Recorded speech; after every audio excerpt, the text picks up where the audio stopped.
10वीं विपत्ति में फिरौन के पुत्र के मरने के बाद उसने इजरायलियों को जाने दिया। वो लाल समंदर के पास थे जब फिरौन ने अपना मन बदला और उनका पीछा किया। जब इजरायलियों ने फिरौन के रथों को देखा, वो बहुत भयभीत हो गए। लेकिन परमेश्वर ने मूसा को लाल समंदर की तरफ उसकी लाठी को उठाने के लिए कहा। परमेश्वर ने एक जोरदार हवा भेजी और समंदर को 2 भाग कर दिया। एक सूखा मार्ग प्रकट हो गया और इजरायली लाल समंदर के बीच में से निकल गए। यहाँ पर उनके दोनों तरफ एक पानी की दीवार थी। वो सुरक्षित दूसरी तरफ पहुंच गए। फिरौन और उसकी सेना समंदर में उनके पीछे गई। परमेश्वर ने मूसा को उसका हाथ बढ़ाने के लिए कहा। तब समंदर फिर से वापस एक हो गया और फिरौन और उसकी सेना डूब गई। परमेश्वर ने उसके लोगों की एक उजाड़ में अगुवाई की। उसने उन्हें भोजन और पानी दिया। उन्होंने सिनै पर्वत के पास डेरा लगाए, जहां पर परमेश्वर ने पहाड़ की चोटी पर मूसा को मिलने आग और धुएं से घिरा हुआ मूसा ऊपर चढ़ गया और परमेश्वर उससे मिलने के लिए नीचे आया। तब परमेश्वर ने मूसा को 2 पत्थर की पट्टियों पर 10 आज्ञाएं दी।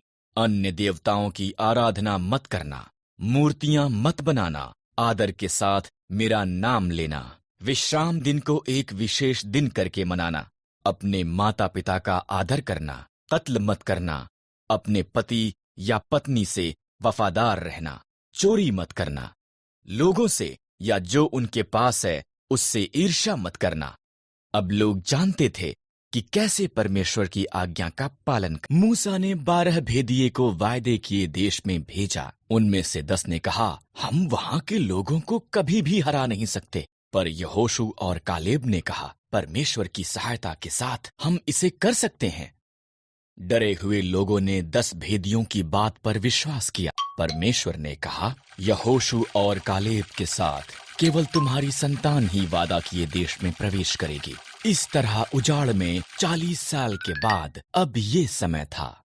यहोशू ने 2 भेदियों को यरीहो में भेजा। वो राहाब नाम की एक स्त्री से मिले, जिसने उन्हें छिपाया और दीवार से नीचे उतरने में सहायता की। उन्होंने उसे और उसके परिवार को बचाने का वायदा किया।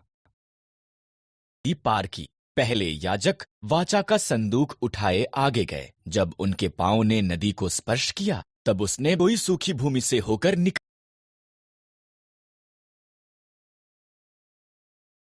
निकल गया। आगे यरीहो था।